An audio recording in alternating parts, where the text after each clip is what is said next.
3 people have died after a 4-story building collapsed in Mumbai's Kurla area. Now, 13 people have been rescued so far from the site. However, several people are still feared trapped in the building. Rescue operations are underway, and according to the BMC chief, the building was built in 1973 and it was cleared in the C1 category by the civic body, which means that it is dangerous and dilapidated and should be evacuated immediately. But a structural audit by the building caretakers brought the building back to the C2B, which means structural repairs can be done without its residents vacating the building. Now, a probe has been launched into the incident. ये इमारत 1973 के आसपास इसका बांधकाम किया गया और collector land के ऊपर ही इसका बांधकाम किया गया था। उसके बाद में 2016 में इस बिल्डिंग को बीएमसी ने सर्वे किया तो ऐसा मालूम चला कि बिल्डिंग रहने के लायक नहीं है और बिल्डिंग वेकेट करनी चाहिए, इसलिए इसको हमने C1 डिक्लेयर कर दिया। परंतु बीएमसी के नियमों में एक ऐसा प्रोविज़न है कि हम अगर किसी की सोसाइटी की किसी की प्राइवेट बिल्डिंग को अगर हम C1 डिक्लेयर कर देते हैं तो कई बार आरोप लगते हैं कि जानबूझ के उसको खाली करवाने के लिए उसको हमने C1 डिक्लेयर किया। इसलिए इस नियम में ऐसी प्रोविज़न है कि जो संस्था जो व्यक्ति है जो बाधित है वो अपना स्ट्रक्चरल इंजीनियर अपॉइंट करके जो पैनल पे ऑथराइज्ड स्ट्रक्चरल इंजीनियर्स हैं उनके द्वारा बिल्डिंग का वापस वो ऑडिट करवा सकते हैं। उन्होंने जो स्ट्रक्चरल ऑडिट करवाया जो अप्रूव्ड पैनल पे जो ऑडिट के द्वारा उन्होंने ये पाया कि ये बिल्डिंग C1 जो बीएमसी ने करी है ये योग्य नहीं है।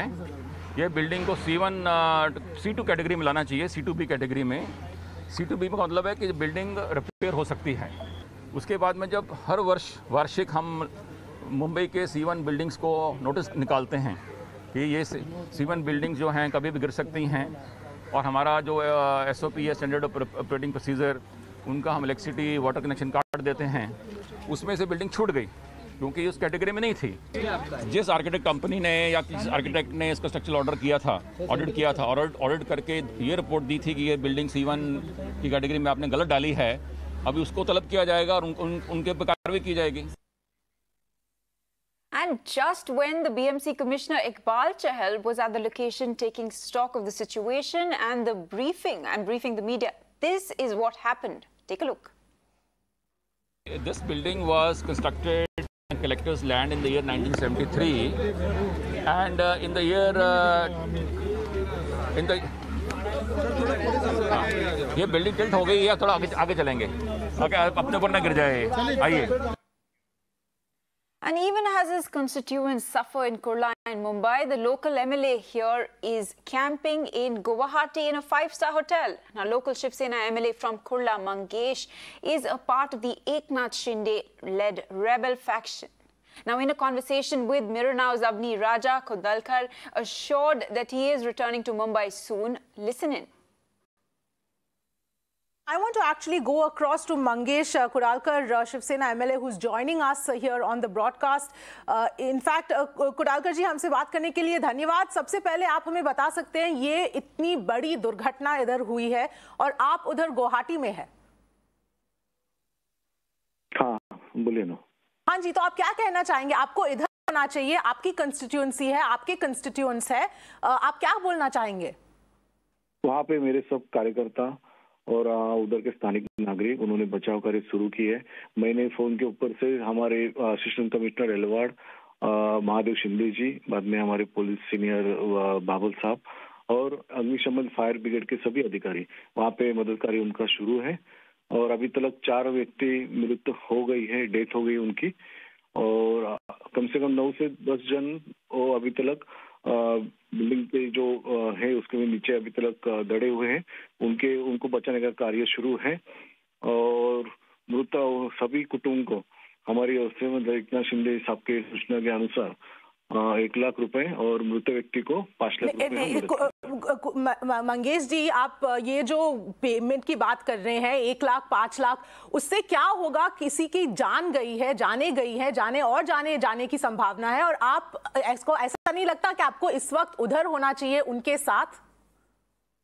उधर ही मैं आ रहा हूँ अभी। वही मेरा सब अभी चालू है सब प्रोग्राम, और मैं कंटिन्यू रात से उनके कांटेक्ट में हूँ, क्योंकि दुर्भाग्यपूर्ण ये घटना है। और इसके साथ मैं साथ में हूँ, क्योंकि मेरे नजदीकी वो बिल्डिंग है, मैं जहाँ पे रहता हूँ वहाँ पे नजदीक है, और वहाँ पे मेरे बहुत सारे दोस्त भी हैं, और वही बिल्डिंग में, और सब वो मेरे कार्यकर्ता भी वहाँ पे है, और सब मदद कार्य कर रहे हैं वहाँ पे, और मैं खुद आने की कोशिश कर रहा हूँ वहाँ पे। वहाँ आने की कोशिश कर रहे हैं, मतलब आप कब तक पहुंचेंगे मुंबई वापस? और चालू है, मैं देख रहा हूँ सब कैसा क्या हो सकता है, वैसे मैं आ जाता हूँ। और ये जो पूरा मंगेश जी, ये पूरा जो इशू है जो बिल्डिंग्स का, इंफ्रास्ट्रक्चर का है, ये हम बार बार हर साल देखते जा रहे हैं। और उधर भी जैसे कि हमारे रिपोर्टर ने कहा, बहुत सारे ऐसे बिल्डिंग्स हैं जो बहुत बैड स्टेट में है। इसमें मैं गए पिछले 2.5 साल से मैं काम कर रहा हूँ। पुनर्विकास का जो मुद्दा है, यह मतलब पूरे सिर्फ कुर्ला में ही नहीं, पूरे मुंबई में 3000 गृह निर्माण संस्थाएं, हाउसिंग सोसाइटीज है अपने कलेक्टर लैंड में। ये जो सोसाइटी है, नाइक नगर सोसाइटी, ये भी कलेक्टर लैंड के ऊपर है। और इसके वजह से मैं हमेशा उनके कलेक्टर लैंड का जो पुनर्विकास का धोरण है, इसके लिए मैं हमेशा महसूल मंत्री बाला साहेब थोरात और सभी मंत्रियों को मैंने पत्र दे चुका हूँ कि जल्द से जल्द यह स्कीम, पुनर्विकास की योजना जल्द से जल्द अमल में आ जाए, इसके लिए मैं कोशिश कर रहा हूँ। लेकिन अभी तक महसूल मंत्री ने अभी तक एक भी मीटिंग नहीं लगाई है।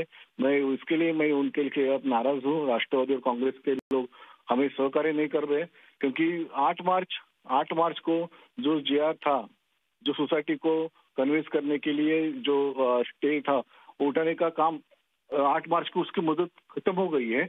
और मैंने रिक्वेस्ट की शासन को कि किसी भी हालत में यह मुदतवार सब सोसाइटी को मिलनी चाहिए, तो ही पुनर्विकास उनका हो सकता है। अब ये जो सोसाइटी है, ये PWR में आती है, मतलब ऐसी लोगों की ये सोसाइटी है, और इसके लिए भी धोरण उन्होंने अभी तक निश्चित नहीं किया हुआ है। मैंने हमेशा हर अधिवेशन में और आंदोलन के जरिए मैंने खुद मेरे शासन के खिलाफ भी मैंने आंदोलन किया था, सभी सोसाइटी को और रहवासियों को लेके। और मेरी यही मांग है कि जल्द से जल्द ये पुनर्विकास का धोरण अमल में आ जाए, और लोगों को यह 40 या 50 साल पुरानी सब बिल्डिंग है, इसको मतलब अपने मुंबई में कम से कम 3000 है, और पूरे महाराष्ट्र में 40,000 सोसाइटी कलेक्टर लैंड के ऊपर है, और इसके लिए मैं हमेशा फाइट कर रहा हूँ। ठीक है, लेकिन अभी आप आके आपका क्या प्लान है, क्या करने वाले हैं ये, ताकि अभी तो मॉनसून शुरू हुआ है, अभी आगे जाकर ऐसे बार बार ऐसी घटनाएं होती रहती है। बराबर है, एकदम सही बात है आपकी, क्योंकि पुनर्विकास का धोरण अगर अच्छी तरह से अमल में आएगा तो लोग रिडेवलपमेंट का, नया बिल्डिंग के बारे में धोरण अच्छी तरह से अगर आ सकता है तो उसके स्कीम आएगी, तो उनको अच्छा विकास आके उनको अच्छी रिडेवलपमेंट की बिल्डिंग आ सकती है। जैसे मैंने माड़ा के रहिवासियों के जो 2015 में मैंने अच्छी स्कीम लेके आया था, उसके लिए मुझे आंदोलन करना पड़ा था। और माड़ा का अभी आप देख रहे हैं कि रिडेवलपमेंट अच्छी तरह से हो रहा है, लेकिन कुछ मुद्दे अभी भी बाकी है, उसके लिए भी मैं कोशिश कर रहा हूँ। वैसे ये कलेक्टर लैंड का मुद्दा है, वो भी क्लियर होना चाहिए, बहुत जरूरी है। और इसके लिए मैं जैसे ही नई सरकार आती है तो मैं उसके पीछे लग के 2 महीने में मैंने एकनाथ शिंदे साहब को ही बोला हुआ है, किसी भी हालत में मुझे यह धोरण है जल्द से जल्द क्लियर करके चाहिए। जी मंगेश जी, सबसे बड़ा सवाल जो उधर भी लोग, जहां पे ये बिल्डिंग कोलैप्स हुआ है, उधर से पूछ रहे हैं, और सब लोग पूछ रहे हैं कि जो हमारे नेता है, जो हमारे MLA है, वो इस वक्त यहाँ नहीं है, वो दूसरे पॉलिटिकल इशू में पड़े हुए हैं, तो वो कब वापस आएंगे? क्या बताना चाहेंगे आप अपने कॉन्स्टिट्यूएंट्स को, क्या बताना चाहेंगे? वही मैं आ रहा हूँ वहाँ पे, ऐसा बोला मैंने पहले आपको बोला ना। ऑलराइट, मंगेश जी हमारे साथ जुड़ने के लिए और इस पूरे मुद्दे पर बात करने के लिए धन्यवाद।